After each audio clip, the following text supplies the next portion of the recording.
Hello my dear students, आज शुरू करते हैं क्लास 9 साइंस चैप्टर 5 जिसका नाम है the fundamental unit of life. इस चैप्टर के कुछ टॉपिक्स हमारी वीडियो पार्ट 1, पार्ट 2 और पार्ट 3 में कवर हो चुके हैं। आइए आज नए टॉपिक के साथ शुरुआत करते हैं। सेल ऑर्गेनल्स, यानी सेल ऑर्गेनल्स क्या होते हैं, यानी सेल के अंदर जितनी भी स्ट्रक्चर्स होती है उन्हें हम सेल ऑर्गेनल्स के नाम से जानते हैं। चलिए शुरू करते हैं। Every cell has a membrane around it, यानी हर किसी सेल के चारों तरफ पे क्या होती है, एक मेम्ब्रेन होती है, एक लेयर होती है। To keep its own contents separate, इसके अपने कंटेंट को सेपरेट करने के लिए फ्रॉम द एक्सटर्नल एनवायरनमेंट, यानी बाहर का जो पर्यावरण होता है, उसका जो बाहर का जो एनवायरनमेंट होता है उससे अलग रखने के लिए। लार्ज एंड कॉम्प्लेक्स सेल्स, जो बड़ी जो सेल होती है, जो कॉम्प्लेक्स सेल होती है, इंक्लूडिंग सेल्स, यानी जो उसमें सेल्स भी इंक्लूड होती है, फ्रॉम मल्टी सेलुलर ऑर्गेनिजम्स, ये किस में होता है, ये मल्टी सेलुलर ऑर्गेनिज्म में होता है। Need a lot of chemical activity to support their complicated structure and function, यानी उनकी बॉडी जो जितने भी मल्टी सेलुलर ऑर्गेनिजम्स होते हैं उनकी बॉडी के अंदर बहुत सारी केमिकल एक्टिविटीज होती है, क्योंकि स्ट्रक्चर कॉम्प्लिकेटेड होती है तो उसको सपोर्ट करने के लिए और फंक्शन को सपोर्ट करने के लिए।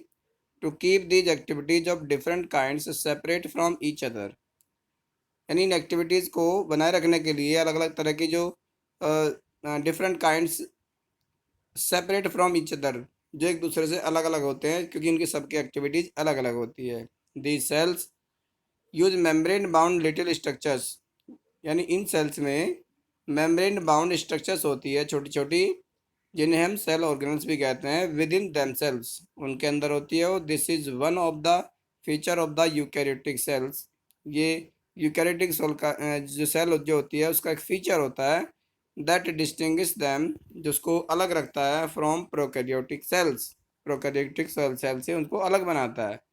सम of these organelles are visible, कुछ ऑर्गेनल्स ऐसे होते हैं जो विजिबल होते हैं only with an electron microscope, जिनको केवल माइक्रोस्कोप जो इलेक्ट्रॉन माइक्रोस्कोप जो होता है उसमें देख सकते हैं हम।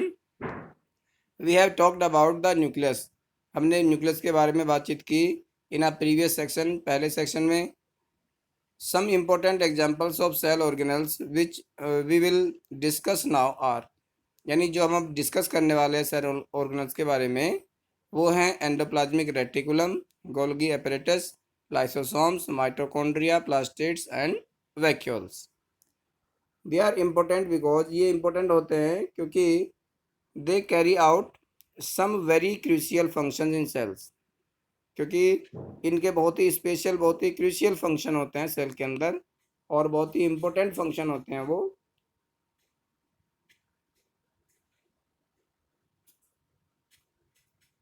यानी कि जितने भी सेल ऑर्गेनल्स होते हैं उनमें क्या होता है, हर किसी सेल ऑर्गेनल का एक पर्टिकुलर फंक्शन होता है और वो केवल उसी ऑर्गेनल में होता है, वो किसी दूसरे ऑर्गेनल में नहीं होता। इसके बाद आता है एंडोप्लाज्मिक रेटिकुलम, जिसको हम शॉर्ट में ईआर भी कहते हैं, endoplasmic reticulum. The endoplasmic reticulum यानी ER is a large network of membrane, ये क्या होता है, मेम्ब्रेन्स का एक लार्ज नेटवर्क होता है, बहुत बड़ा नेटवर्क होता है, जो ट्यूब लाइक स्ट्रक्चर होती है एंड शीट्स, या फिर शीट की तरह की होती है। It looks like long tubules, ये कैसे दिखाई देती है, लंबी ट्यूब की तरह से दिखाई देती है, और राउंड और ओबलॉन्ग बैग्स, या फिर राउंड होती है या फिर बैग्स लाइक होती है, जिसको वेसिकल्स भी कहते हैं। द एंडोप्लाज्मिक रेटिकुलम जो मेम्ब्रेन होती है is similar in structure to the plasma membrane, ये प्लाज्मा मेम्ब्रेन की तरह की ही स्ट्रक्चर होती है। There are two types of ER, यानी एंडोप्लाज्मिक रेटिकुलम जो होती है वो दो प्रकार की होती है, रफ एंडोप्लाज्मिक रेटिकुलम जिसको हम आर ई आर कहते हैं शॉर्ट में, और स्मूथ एंडोप्लाज्मिक रेटिकुलम जिसको एस ई आर कहते हैं, यानी smooth endoplasmic reticulum. Looks rough, जो आर ई आर जो होती है looks rough under a microscope, are E are को जब माइक्रोस्कोप में देखते हैं तो वो रफ दिखाई देती है, because it has particles called ribosomes attached to its surface, क्योंकि इसके सरफेस से राइबोसोम्स जो होते हैं वो जुड़े हुए होते हैं, जिनकी वजह से आर ई आर जो होती है वो रफ दिखाई देती है। The ribosomes which are present in all active cells, जो राइबोसोम्स जो होते हैं जितनी भी एक्टिव सेल्स होती है सभी में मौजूद रहते हैं। And are site of protein manufacture, और ये प्रोटीन मैन्युफैक्चर की जगह होती है, यानी यहाँ पर क्या होता है, प्रोटीन मैन्युफैक्चरिंग की जाती है। द मैन्युफैक्चर्ड प्रोटीन, जो बनी हुई प्रोटीन जो होती है, are then sent to various places, जिसको अलग अलग पार्ट्स में भेज दिया जाता है in the cell depending on need, cell में जहाँ पर उसकी ज़रूरत होती है प्रोटीन्स की, using the E R, E R का यूज़ करते हुए, क्योंकि ट्यूब लाइक स्ट्रक्चर होती है तो इनके थ्रू ही पूरी सेल में जहाँ जहाँ नीड होती है प्रोटीन की वो वहाँ तक पहुँचा दी जाती है। The S C R help in the manufacture of fat molecules, और जो स्मूथ एंडोप्लाज्मिक रेटिकुलम जो होती है वो किसमें हेल्प करती है, the manufacture of fat molecules और लिपिड्स, जो यानी जो फैट मॉलिक्यूल जो होते हैं या जो लिपिड्स होते हैं उनको बनाने के लिए। Important for cell function, cell function के लिए बहुत ही इंपॉर्टेंट होते हैं। सम ऑफ दीज, इनमें से कुछ, proteins and lipids help in building the cells, जो सेल्स को बनाने में हेल्प करते हैं, सेल मेम्ब्रेन को बनाने में हेल्प करते हैं। This process is known as membrane biogenesis, इस प्रोसेस को मेम्ब्रेन बायोजेनेसिस कहते हैं।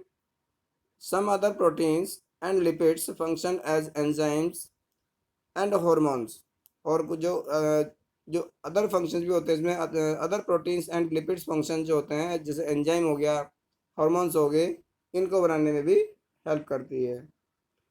Although the E are varies greatly, यद्यपि जो एंडोप्लाज्मिक रेटिकुलम जो होता है वो क्या होता है, अलग अलग होता है।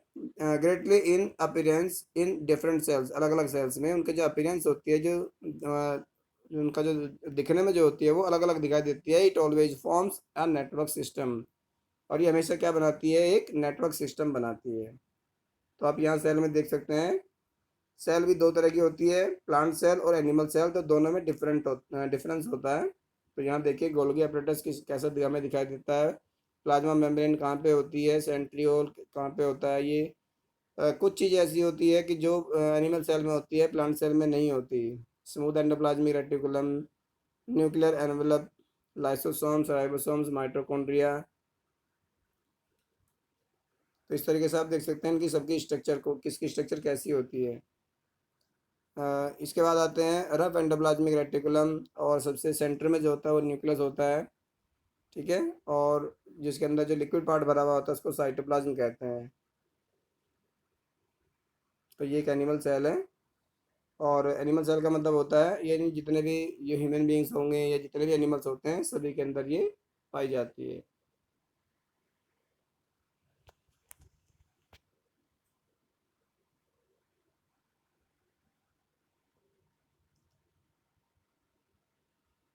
और एनिमल सेल प्लांट सेल से थोड़ा बहुत डिफरेंस भी होता है, मैं आपको बताऊंगा इसमें कि क्या क्या चीज़ें एनिमल सेल में और प्लांट सेल में अलग होती है। 10, one function of E R, यानी एक फंक्शन जो होता है ई आर का, is to serve as channels for the transport of material, यानी मटेरियल्स को ट्रांसपोर्ट करने के लिए, जितना भी मटेरियल होता है उसको ट्रांसपोर्ट करने के लिए एंडोप्लाज्मिक रेटिकुलम ही ज़रूरी होता है, स्पेशली बिटवीन वेरियस रीजन्स, मुख्य रूप से जो अलग अलग जो हिस्से होते हैं सेल के अंदर उनमें, साइटोप्लाज्म के, और between the cytoplasm and the nucleus, और साइटोप्लाज्म और न्यूक्लियस के बीच में,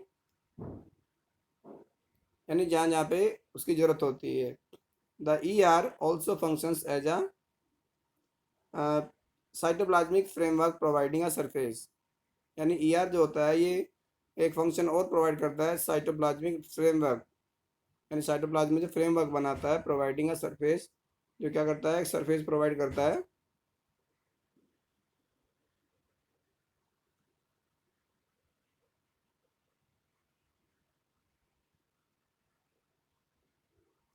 for some of biochemical activities, कुछ बायोकेमिकल एक्टिविटीज़ को परफॉर्म करने के लिए।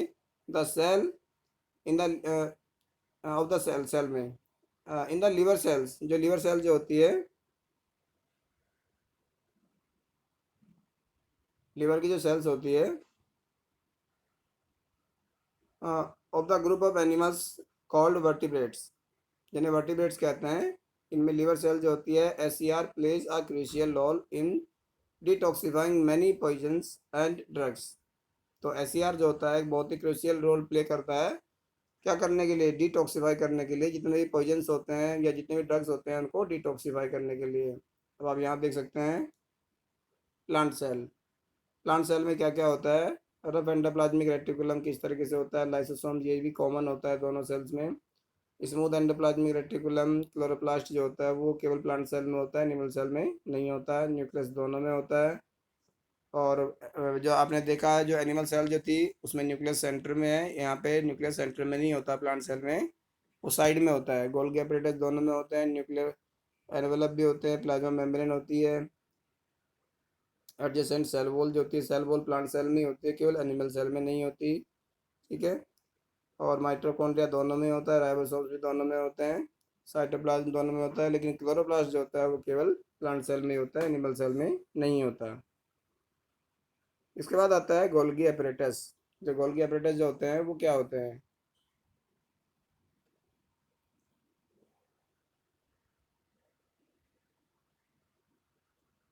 हाँ, the Golgi apparatus first described, यानी गोल्गी एपरेटस को सबसे पहले बताया बाय कैमिलियो गोल्गी। किसने बताया, कैमिलियो गोल्गी ने। Consist of a system of membrane bound vesicle vessels arranged approximately parallel to each other in stacks called cistern।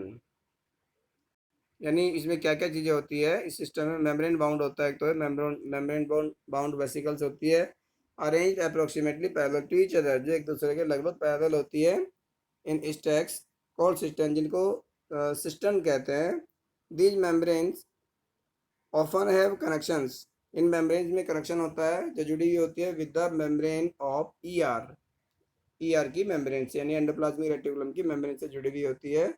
And therefore constitute another portion of a complex cellular membrane system. और क्या बनाती है, एक दूसरा portion बनाती है of a complex cellular membrane system, complex cellular membrane system का। The membrane sorry the material synthesized near the ER, यानी ये मटेरियल जो बनता है near the ER endoplasmic reticulum के पास, इज पैकेज्ड, वो पैकेज होता है, and dispatched to various targets, और उसको डिस्पैच कर दिया जाता है, भेज दिया जाता है अलग अलग टारगेट पर, inside and outside the cells, cell के अंदर और सेल के बाहर, थ्रू द गोल्गी एपरेटस। किसके थ्रू होता है ये, गोल्गी एपरेटस के थ्रू होता है। Its functions include the storage, इसका फंक्शन क्या होता है, स्टोरेज का भी फंक्शन होता है इसमें, मॉडिफिकेशन का भी होता है, पैकेजिंग का होता है, और प्रोडक्ट इन वेसिकल्स, वेसिकल्स में, इन नलियों में।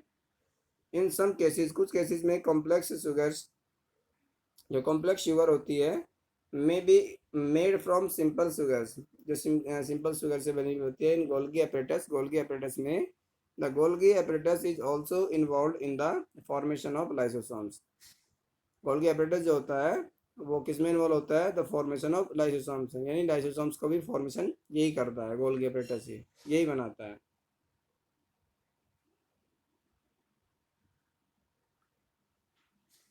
अब देखते हैं लाइसोसोम्स के बारे में, लाइसोसोम्स क्या होते हैं।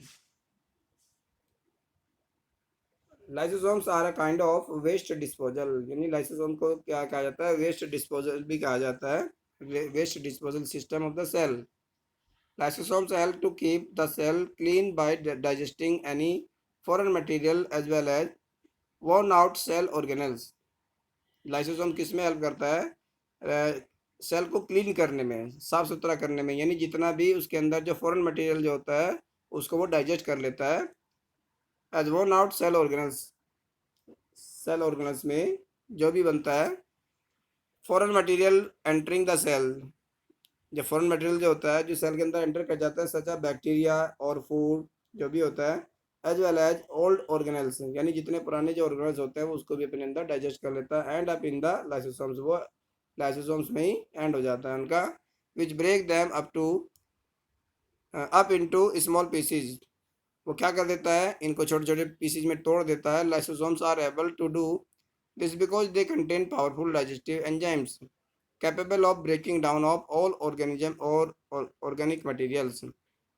और लाइसोसोम्स में ये एबिलिटी कैसे होती है, क्योंकि उसके अंदर वो क्या करता है, केमिक बहुत सारे जो डाइजेस्टिव एंजाइम जो होते हैं, पावरफुल डाइजेस्टिव एंजाइम्स, उनको कंटेन करता है, जो किसी भी ऑर्गेनिक मटेरियल को ब्रेक करने में, ब्रेक डाउन करने में कैपेबल होते हैं। During the structure in cellular metabolism, जब during the disturbance in cellular metabolism, जब सेलुलर मेटाबॉलिज्म में जब डिस्टर्बेंस होता है, for example when the cell gets, उदाहरण के तौर पर जब सेल जो होती है वो डैमेज हो जाती है, सेल गेट्स डैमेज लाइसोसोम्स में ब्रस्ट, जब सेल डैमेज हो जाती है तो लाइसोसोम्स क्या हो जाते हैं, ब्रस्ट हो जाता है, फट जाता है, and the enzymes digest their on sale, और उसके जो एंजाइम्स होते हैं वो जो जिस सेल में जो सेल ब्रस्ट हुई है उस सेल को ही वो डाइजेस्ट कर जाते हैं। Therefore lysosomes are also known as suicide bag, इसलिए लाइसोसोम्स को क्या कहा जाता है, सेल का सुसाइड बैग भी कहलाते हैं। Structurally lysosomes are membrane bound sacs filled with digestive enzymes, क्योंकि उसकी जो स्ट्रक्चर जो होती है लाइसोसोम्स की वो कैसी होती है, मेम्ब्रेन बाउंड सैक की तरह की होती है, थैले की तरह की होती है, फिल्ड विद डाइजेस्टिव एंजाइम्स, जिसमें डाइजेस्टिव एंजाइम्स भरे हुए होते हैं। These enzymes are made by RER, और इन एंजाइम्स को कौन बनाता है, रफ एंडोप्लाज्मिक रेटिकुलम। चलिए इसके बाद में एक और सेल ऑर्गेनल आता है माइटोकॉन्ड्रिया, ये बहुत ही इंपॉर्टेंट होता है। Mitochondria are known as the power houses of the cell, mitochondria cell के पावर हाउसेज कहलाते हैं। The energy required for various chemical activities, जो एनर्जी जो जरूरी होती है केमिकल एक्टिविटीज के लिए, needed for life is released by mitochondria in the form of ATP, यानी इन सब जितनी भी एक्टिविटीज होती है सेल के अंदर तो वो सब उसमें उसके लिए एनर्जी कहाँ रहती है, माइटोकॉन्ड्रिया में, माइटोकॉन्ड्रिया ही रिलीज करता है in the form of ATP, ATP की फॉर्म में। एटीपी की फुल फॉर्म होती है एडिनोसिन ट्राइफॉस्फेट, इसके मॉलिक्यूल के रूप में। ATP is known as the energy currency of the cell, ATP क्या कहलाती है, एनर्जी करेंसी भी इसको कहते हैं। The body uses energy stored in ATP for making new chemical compounds and for mechanical work, यानी जो बॉडी जो होती है एनर्जी को यूज करती है एटीपी की फॉर्म में for making new chemical compound, नए केमिकल कंपाउंड बनाने के लिए, एंड फॉर मैकेनिकल वर्क, जो भी मैकेनिकल वर्क होता है उसके लिए। Mitochondria have two membrane covering instead of just one, mitochondria में दो मेम्ब्रेन होती है एक जगह।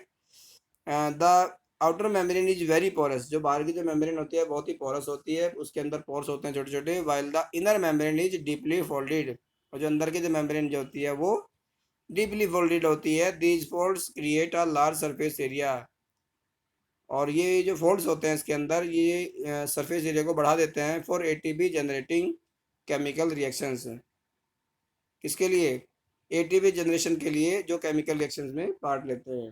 Mitochondria are strange organelles, mitochondria एक बहुत ही स्ट्रेंज ऑर्गेनल होता है in the sense that they have their own DNA, क्योंकि इसका अपना खुद का डीएनए होता है, एंड राइबोसोम्स, और राइबोसोम्स भी होते हैं। Therefore mitochondria are able to make some of their own proteins, इसलिए माइटोकॉन्ड्रिया क्या कर लेता है, अपना खुद का प्रोटीन बना लेता है।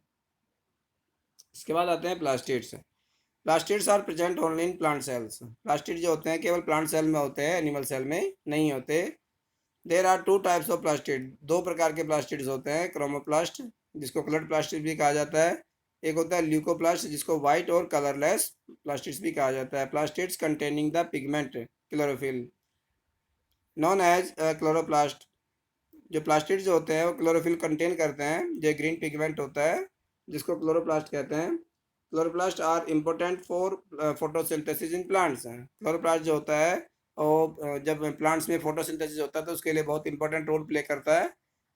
Chloroplast also contain various yellow और orange pigment in addition to chlorophyll, chlorophyll के साथ साथ इसमें येलो और ऑरेंज पिगमेंट्स भी होते हैं। Leucoplast are primarily organelles in which material such as starch oils and proteins granules are stored, leucoplast जो होता है शुरुआत में एक ऐसा ऑर्गेनल होता है जिसके अंदर स्टार्च ऑयल प्रोटीन इसके जो ग्रेनुअल्स होते हैं वो स्टोर्ड रहते हैं, वो इसके अंदर मौजूद रहते हैं। The internal organization of the plastids consists of numerous membrane layers embedded in the material called the stroma, जो इंटरनल ऑर्गेनाइजेशन जो होता है, जो अंदर का जो संगठन होता है इसका प्लास्टिड्स का, कंसिस्ट ऑफ न्यूमरस मेम्ब्रेन्स, उसमें न्यूमरस मेम्ब्रेन्स होती है, membrane layers embedded in a material called the stroma, यानी इस तरह का मटेरियल होता है जिसको स्ट्रोमा कहते हैं। Plastids are similar to mitochondria, plastid जो होते हैं वो माइटोकॉन्ड्रिया के जैसे ही होते हैं, इन एक्सटर्नल स्ट्रक्चर, अगर बाहर से देखें तो, लाइक द माइटोकॉन्ड्रिया, माइटोकॉन्ड्रिया की तरह plastids also have their own DNA. Mitochondria जो होता है, लाइक माइटोकॉन्ड्रिया यानी माइटोकॉन्ड्रिया की तरह प्लास्टिड्स में भी अपना खुद का डीएनए होता है और अपने राइबोसोम्स भी होते हैं।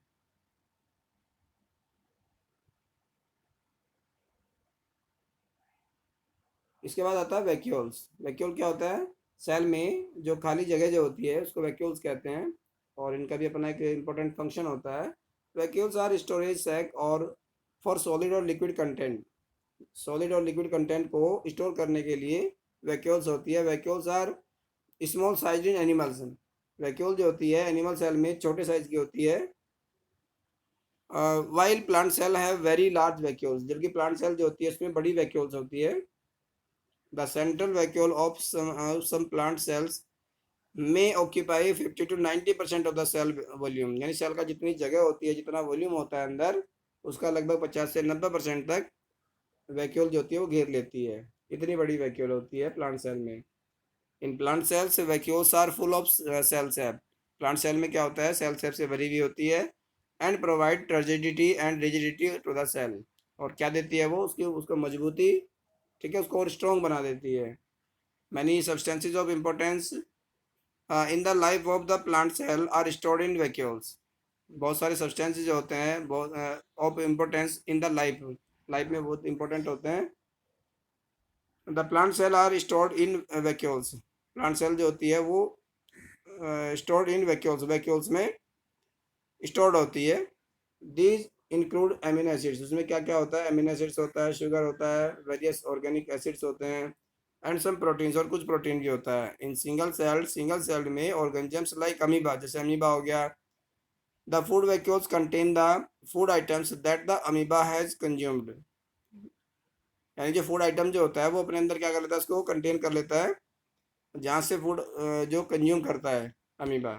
इन सम यूनिसेलुलर ऑर्गेनिजम्स, कुछ यूनिसेलुलर ऑर्गेनिजम्स में specialised vacuoles also play important roles in expelling excess water, ज़्यादा वाटर को एक्सपेल करने के लिए, and some waste from the cell. यानी कुछ स्पेशलाइज्ड वैक्यूल्स भी होते हैं जो जितना भी एक्सेस वाटर होता है या फालतू पानी जो होता है उसके अंदर, या जितना भी और वेस्ट मटेरियल जो होता है उसको सेल से बाहर निकाल देते हैं। ई सेल दस एक्वायर्स इट्स स्ट्रक्चर, हर कोई सेल जो होती है अपनी स्ट्रक्चर को एक्वायर करती है, and ability to function because of organisation of its membrane and organelles is in specific ways, क्योंकि इसमें जो मेम्ब्रेन होती है, जो ऑर्गेनल्स होते हैं, इनमें अलग तरह के कार्य होते हैं इनके। The cells thus has a basic structure organisation, cell जो होती है इसमें एक बेसिक स्ट्रक्चर होती है ऑर्गेनाइजेशन की। This help the cell to perform functions like respiration, obtaining nutrition and clearing of waste material or forming new proteins। यानी किस में हेल्प करता है? जो तरह तरह के फंक्शन जो होते हैं, जैसे रेस्पिरेशन हो गया, न्यूट्रिशन को ऑब्टेन करना, या जितने भी जो वेस्ट मटेरियल जो बनते हैं उनको क्लियर करना, या फॉर्मिंग न्यू प्रोटीन्स, या फिर नई नई प्रोटीन्स को बनाना। The cell is a fundamental structure unit of living organisms, इसलिए जो सेल जो होती है फंडामेंटल स्ट्रक्चर होती है किसी भी लिविंग ऑर्गेनिजम्स की। It is also the basic function of unit of life, और इसका बेसिक फंक्शन भी होता है यूनिट ऑफ लाइफ के रूप में, यानी जीवन की एक छोटी सी इकाई के रूप में। चलिए इसी टॉपिक के साथ में हमारा चैप्टर कंप्लीट हो गया है।